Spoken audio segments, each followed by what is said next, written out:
bago mo na ang lahat, maraming kumakalat ngayon na fake news. Maraming mga kumakalat na kesyo, meron daw abutan ng mga baril. Alamin natin kung meron nga ba talagang gun store doon sa sinasabi nung nasa Senado na bogus na witness doon sa Glory Mountain. At makakasama natin ngayon ang mismong nakasasi, isang vlogger. No, bibigyan natin siya ng pagkakataon para masabi niya ang kanyang mga na-witness. Walang iba kundi si Brothers Traveler, Dan Chan. Nais ko muna pong pasalamatan lahat po ng mga naging guest speaker, mga naging bisita. At syempre, nais ko pong pasalamatan yung mga DDS vlogger na nandito. Syempre, pasasalamatan ko rin yung mga vlogger nung kabila na bumaliktad. Yan. Okay. Hindi ako magtatagal dito. Hindi po ako member o miyembro ng Kingdom of Jesus Christ. Hiniling ko po na ako mismo, kami ng grupo po namin, masaksihan yung sinasabi ni Risa Hontiveros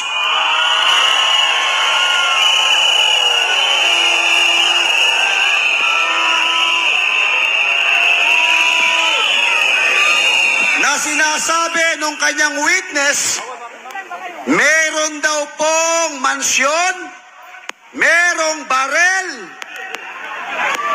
Kaya po kami nag-imbestiga mismo, kasama po nandiyan po ang mga vloggers.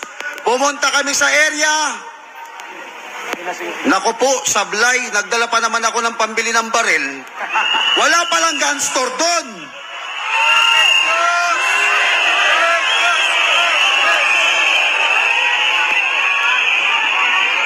Itataya ko ho ngayong araw na ito ang pangalan ko, Senator Risa Hontiveros.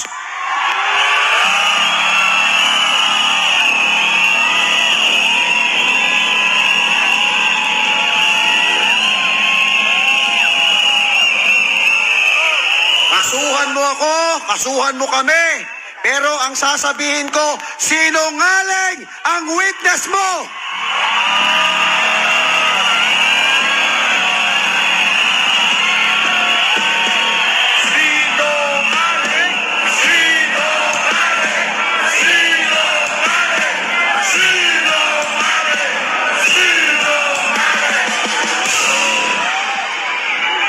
Namuti po ang mata ko sa kakahanap ng mansyon.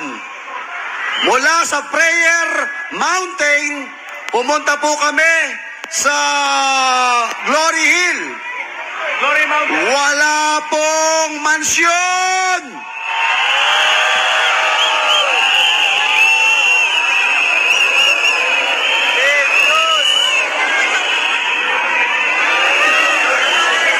Glory Mountain. Sorry po. Nagkakamali, tao lang. Okay. Lalo ho, totoong may helipad eh. Totoo po, kaya lang sa tabi ng gate. At yung tabi ng gate, may tabing bahay. Parang, maliit lang eh. Ang liit lang no, may bilyaran, di ba? Parang function hall lang ang liit. Hindi po mansion yun. Hindi ako miyembro para pagtanggol ko po si Pastor Apollo Kibuloy. Pero ho, pinaglalaban natin dito yung pong katotohanan. Risa Hontiveros!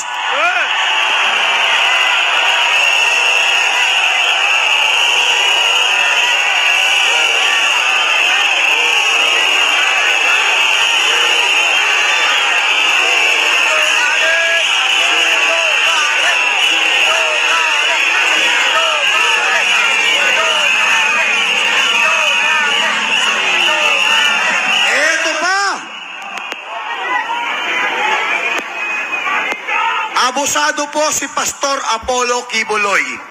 Bakit? Sobrang abusado sa kabaitan. Tama!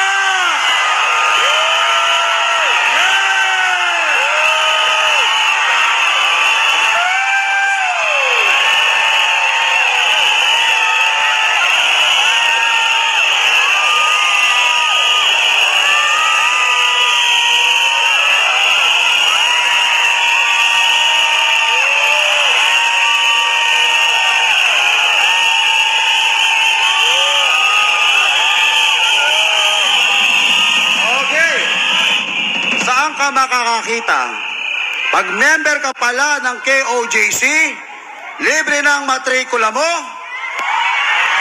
Yes!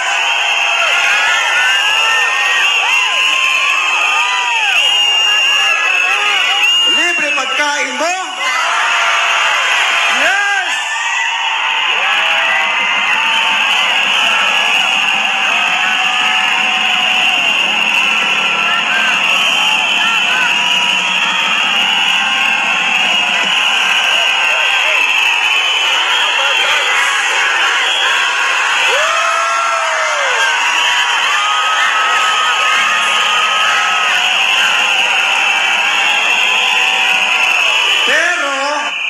Pero, may pamantayan po ang church.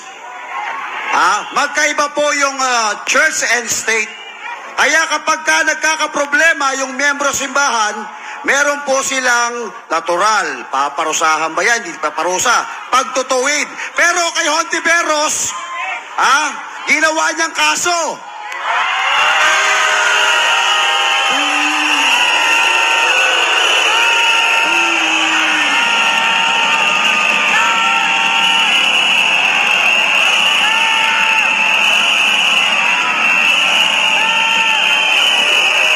Napansin ako kanina, may nakaparada ron, GMA. Nandiyan pa ba sila? Pansinin ninyo, walang mainstream media na gustong i-cover ito. Bakit? Busal ang bibig!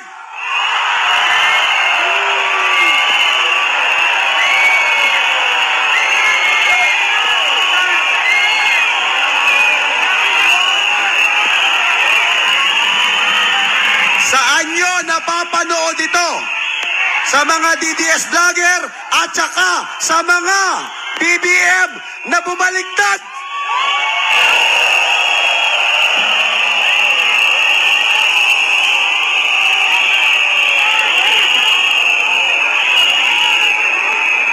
Walang gustong mag-cover nito. Bakit? Takot sila sa ahas.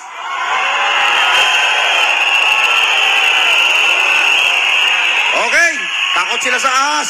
O siya, baka humaba pa ng humaba ito, mahirap na. Pero hindi ho tayo takot. Lalaban ho tayo. Tuloy ang laban. Maraming salamat po.